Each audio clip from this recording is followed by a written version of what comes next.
రోడ్డెక్కిన మిర్చి రైతులు. Chandrababu's drama fake liquor scam to divert attention. ఒక జగన్ టైంలో ఏదో జరగని స్కామ్ జరిగిందని చెప్పడం కోసం ఇది న్యూస్ మిర్చి అంట, ఏపీకి సంబంధించింది. ఇది ఎవరిది?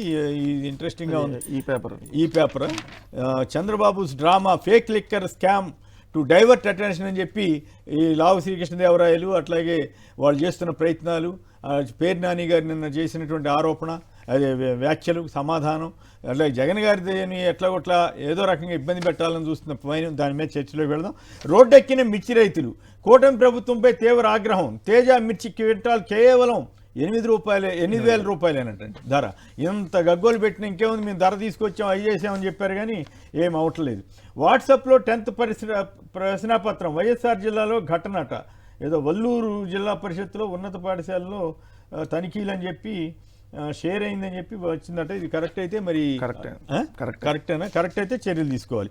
ఇక బిళ్ళప్ బాబాయ్ రాశారు, కాకినాడ ఆయిల్ బార్జ్ యజమానులకు రాష్ట్ర స్థాయి నాయకుడు ఎవరో బెదిరిస్తున్నారంట కాంట్రాక్టులు వదులుకోమని. మరి ఇది మరి ఏ ఉద్దేశంతో రాశారో కానీ నిజమైతే మాత్రం మెచ్చుకోవాల్సిందే, కానీ వేరే ఉద్దేశంతో రాస్తే మాత్రం సరే కదా, మనం ఏం చేస్తాం. తర్వాత ఆదాయం పెంచాలి. 2 రోజుల కలెక్టర్ల సదస్సులో సీఎం చంద్రబాబు. వృద్ధి రేటు పెంచడం ద్వారా అది సాధ్యం. అప్పు, సంక్షేమ, అభివృద్ధి పథకాలు లేదంటే కుదరదు. అట్లాగే మే నెలలో ఎంతమంది పిల్లలు ఉంటే అంతమందికి తల్లికి వందనం అంట. అట్లాగే అప్పుల మీద మళ్ళీ యథాప్రకారం వ్యాఖ్య. మరి మరోవైపు అడుగు కమిషన్ రూపాయి పావల అడుగు కమిషన్ పొగాకు గోడౌన్ల యజమానులంతా ఇవ్వాల్సిందంట. Allagadda TDP MLA Akhilapriya ultimatum ఇచ్చారటండి. తర్వాత కలెక్టర్లు అధికార దర్పం వద్దు అంటూ చంద్రబాబు గారు చెప్పారంటే. ఏప్రిల్లో మెగా డిఎస్ అండి, ఇప్పుడు 10 సార్లు వాయిదాలు వేశారు, ఇప్పుడు మళ్ళీ ఏప్రిల్లో అంటున్నారు. అలాగే మాట ఇచ్చినట్లే మంచి పాలన, విధ్వంసం నుంచి వికాసం వైపు రాష్ట్రం అంటారు. మరి ఏం విధ్వంసమో ఏం వికాసమో తెలియదు. వీటి మీద చర్చలోకి వెళ్దాం. దీంతోపాటు ఇంకో ఇంట్రెస్టింగ్ ఏంటంటే అప్పుల గురించి కూడా మాట్లాడారు కదా నిన్న కలెక్టర్ కాన్ఫరెన్స్లో. అప్పులు చేయడంలో రికార్డు సృష్టించిన చంద్రబాబు సర్కార్ నిన్న ఒక్కరోజే 7.09% వడ్డీతో 4,548 కోట్ల అప్పట. 98,088 కోట్ల అప్పుకు చేరిన బడ్జెట్ అప్పులు అంటే దాదాపు 1,00,000 కోట్ల అప్పు చేసేసినట్టు. 98,000 కోట్లు అంటే బడ్జెట్ బయట అప్పు మళ్ళీ 54,700 కోట్లట. బడ్జెట్ లోపల బయట కలిపి చేసిన అప్పులు 1,52,000 కోట్లు. రాష్ట్ర చరిత్రలో ఒక్క ఏడాదిలో ఇంత అప్పులు చేసిన ఘనత చంద్రబాబుదే. బడ్జెట్లో చెప్పిన దానికి మించి అప్పులు చేసిన బాబు సర్కార్. ఇన్ని అప్పులు చేసినా సూపర్ 6 అమలు చేయని చంద్రబాబు. మీరేమన్నా స్పందిస్తారా దీని మీద? ఖచ్చితంగా ఇందాక ఒక 2 వీటి మీద కూడా, ఎందుకంటే ఇప్పుడు వాట్సాప్లో 10th ప్రశ్నాపత్రం లీక్ అనేది ఏదైతే వైఎస్ఆర్ జిల్లాలో జరిగిందో దాని మీద నెట్టింట్లో పెద్ద చర్చ జరుగుతుంది.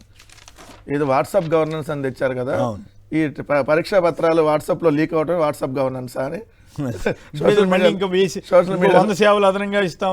అదే ప్రశ్నాపత్రాలు వాట్సాప్లో లీక్ అవటం అనేది వాట్సాప్ గవర్నెన్స్ లో మీరు అందించే సేవ అని చెప్పి వస్తుంది. రెండోది ఏంటంటే అరకు కాఫీ స్టాల్ ఓపెనింగ్కి అరకు ఎంపీని పిలవాలి. ఎంత దారుణం అండి. పార్లమెంట్ సాక్షిగా ఈరోజు ఒక గిరిజన ఎంపీకి జరిగినటువంటి అవమానం. మరి దాని మీద ఖచ్చితంగా వాళ్ళు లేఖ రాసినప్పుడు ఏం చర్యలు తీసుకుంటారు, ఏం తీసుకోరు. దీన్ని ఏంటంటే మళ్ళీ 2 రోజులు ఆగినాక ఈ న్యూసే ఎక్కడ ఉండదు. కానీ ఇది దుర్మార్గం కదా. ఇది రాజకీయ పార్టీ కార్యక్రమం కాదు. స్థానిక ఎంపీ ఆమె నియోజకవర్గానికి సంబంధించినటువంటి కాఫీకి సంబంధించి ఆ స్టాల్ ఓపెనింగ్కి ఆమెను పిలవకపోవటం, అలానే అక్కడ రాజ్యసభ సభ్యుడిగా ఉన్నటువంటి ఎస్సీ రాజ్యసభ సభ్యుడు గొల్లబాబురావు గారు, ఆయన కూడా పిలవాలి. సో ఇది ఖచ్చితంగా సుభాష్ చంద్రబోస్ గారు ఆయన పిల్ల అంటే ఆయన అంటే ఈ గోదావరి జిల్లాలకు సంబంధించి ఉన్నాడు కాబట్టి మామూలుగా రాజ్యసభ విశాఖపట్నం రాజ్యసభగా ఉన్నటువంటి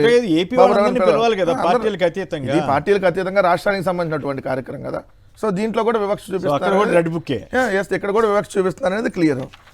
ఇంకొక దానికి సంబంధించి వచ్చేటప్పటికి ఇప్పుడు మీరు అన్నట్టుగా దీనికి సంబంధించి సార్ అక్కడ ఇప్పుడు మీరు ఎత్తినటువంటి దాంట్లో ఒక సెకండ్ అప్పులకు సంబంధించి అంటే నేను మంగళవారం కదా అందరూ మర్చిపోయాం. మా మిత్రుడు ఒక సమాచారం పంపించారు. ఎందుకంటే మంగళవారం అనేది ఖచ్చితంగా 2 మంగళవారాలకు ఒకసారి అప్పు ఖచ్చితంగా ఈ ప్రభుత్వం అంటే నెలలో 2 మంగళవారాల్లో ఈ ప్రభుత్వం అప్పు చేస్తుంది అనేది క్లియరు. సాక్షాత్తుగా ఏదైతే మొన్న పయ్యావుల కేశవ్ గారు ఢిల్లీ పోయి మరి 70,000 కోట్లు మేము బడ్జెట్లో ఇప్పటికే అప్పు చేసాం, ఇంకొక 63,000 కోట్లకు అనుమతి ఇవ్వండి అని చెప్పి వెళ్ళి అడిగాడు. అంటే ఎంత దారుణం సార్. ఒక్క ఏడాదికి సంబంధించి 70,000 కోట్లు ఆల్రెడీ చేశారు. 71,000 కోట్లు చేసిన 90,000 కోట్లు బడ్జెట్కి మించి చేశారు. ఏదైతే ఎఫ్ఆర్బిఎం లిమిట్కి దాటి అప్పు చేశారు. అంటే అవును. పరిధి దాటి దాదాపు 20,000 కోట్లు చేశారు. చేసినా ఇంకా అప్పు అడుగుతున్నారు. అడుగుతా మళ్ళీ మంగళవారం వచ్చేటప్పుడు నిన్న అప్పు చేశారు. మళ్ళీ చంద్రబాబు నాయుడు గారు నిన్న మంగళవారం రోజే కలెక్టర్ల సమావేశంలో ఏం చెబుతాడు, గడిచిన ప్రభుత్వం 9 లక్షల కోట్లు అప్పు చేసింది అంటాడు. ఎంత దుర్మార్గం. నిన్నే పార్లమెంట్, నిన్న కాక మొన్నే కదా పార్లమెంట్లో, నిన్న పేపర్లోనే వచ్చింది కదా, పంకజ్ చౌదరి, కేంద్ర ఆర్థిక శాఖ సహాయ మంత్రి పంకజ్ చౌదరి రాష్ట్ర అప్పులు ఎన్ని అని ఎవరో కాంగ్రెస్ ఎంపీ అడిగినటువంటి ప్రశ్నలకు సమాధానంగా మొత్తం క్లియర్గా 5,60,000 కోట్లే ఉంది మొత్తం ఇప్పటి వరకు జరిగినప్పుడు. అంటే చంద్రబాబు నాయుడు గారు, జగన్ గారు ఒక 9 లక్షల కోట్లు చేశాడు. దుర్మార్గంగా ఇంకా ప్రచారం. 9, 10 అసలు 13, 14 సార్ 14 నుంచి దిగారు. ఇప్పుడు దిగారా? మొన్నటిదాకా 11, ఈ రోజు 11 అయిద్దండి, తెల్లారితే 12, 4 రోజులు పోతే 13, మరి ఎట్ట అయ్యిద్దో అర్థం కాదు. సో ఈ విధంగా చేసి ఇప్పుడు కొద్దిగా దిగి 9, 10 దాకా వచ్చారు. అది కూడా దుర్మార్గమైనటువంటి ప్రచారం కదా. అసలు రాష్ట్ర అప్పులు అన్ని కలిపినా అన్ని లేవు కదా. రెండు దాంట్లో చంద్రబాబు గారి పాలన టైంలో ఉన్నాయి. జగన్మోహన్ రెడ్డి గారు తన 5 సంవత్సరాల పరిపాలనలో 2 సంవత్సరాలు కోవిడ్ ఉంది, అయినా కూడా కార్పొరేషన్ల అప్పులు, విద్యుత్ రంగ సంస్థల అప్పులు, ఏది రిజర్వ్ బ్యాంక్ అప్పులు అన్నీ కలిపి చేసింది కేవలం 3,30,000 కోట్ల రూపాయలు మాత్రమే. దాన్ని వదిలేసి ఇష్టాన్రీతిగా 9 లక్షలు 10 లక్షల కోట్లని ఇంకా ప్రచారం చేయడం అనేది దుర్మార్గం. ఇది కదా ఆర్గనైజ్డ్ క్రైమ్ అంటున్నాం. ఇలా ప్రచారం చేయటం కదా ఆర్గనైజ్డ్ క్రైమ్. ఎన్ని అబద్ధాలు ఇంకా చేస్తున్నారు సార్. ఆశ్చర్యం వేస్తుంది. వాళ్ళే అసెంబ్లీ సాక్షిగా పయ్యావుల కేసు అప్పులు ఇంత అంటాడు, మళ్ళీ చంద్రబాబు నాయుడు గారు అదే అసెంబ్లీలో కూర్చొని 10 లక్షల కోట్లు అంటాడు, అదే కలెక్టర్ సమావేశంలో 9 లక్షల కోట్లు. ఇష్టం అనేది రైట్. ఇక హైకోర్టు దానికి సంబంధించి హైకోర్టు ఏపీ పోలీసులు తీరు మీద చాలా తీవ్రమైనటువంటి వ్యాఖ్యలు చేసింది. దాని మీద వెళ్ళటానికి ముందుగా కృష్ణరాజు గారితో కూడా మాట్లాడిద్దాం. మోహన్ గారు నమస్కారం, మాట్లాడండి సంక్షిప్తంగా. మోహన్ గారు, 2 విషయాలు చెప్పాలి. ఏమండి? 2 విషయాలు చెప్పాలి. ప్లీజ్. ఒకటి వచ్చేసి మద్యం గురించి మాట్లాడుతున్నారు. ఆల్రెడీ గ్రౌండ్ రియాలిటీ ఏంటంటే వాళ్ళ ప్రతి మద్యం శాఖ నుంచి బ్యాగులు వెళ్ళాలి, పర్సంటేజ్లు వెళ్ళాలి అనేది ఒకటి గ్రౌండ్ లో ఉన్నటువంటి సమాచారం. ఏమండి? మద్యము అమ్మకాల గురించి చెప్తున్నారు కదా. అవును. దాంట్లో అందరి గ్రౌండ్ రియాలిటీ ఏంటంటే ప్రతి ఒక్కరు తీసుకెళ్లాల్సిందే ఎంఆర్పి పెంచుకోవడం, అమ్ముకోవడం, తీసుకోవడం. వీలైతే మాక్సిమం ఈ బెల్ట్ షాపులు కూడా ఇంక్రీజ్ చేసుకోవడానికి కూడా అందరూ సహకరిస్తున్నారు. రెండో విషయం, మన బడ్జెట్ గురించి మాట్లాడుతున్నారు. మీరు ఆయన సహచరుడు కిరణ్ కుమార్ రెడ్డి చెప్పాడు కదండి, ఏమని ఓవర్ డ్రాఫ్ట్ వెళ్ళిన ఏకైక ముఖ్యమంత్రి, ఎక్కువ సార్లు ఓవర్ డ్రాఫ్ట్ అదే దేశంలోనే చంద్రబాబు గారు. ఓవర్ డ్రాఫ్ట్ ఇప్పుడు ఆయన గవర్నమెంట్ లోనే ఎక్కువ ఓవర్ డ్రాఫ్ట్, అంటే ఇండియాలోనే ఎక్కువ ఆయన ఏమో దేశం వాళ్ళందరి మీద అప్పులు అని ప్రచారం చేస్తుంటారు. అప్పులు చేసేది ఆయన, ఎదుటి ఆరోపణ చేసేదేమో జగన్ గారి మీద. ఆ పరిస్థితి అయిపోయింది.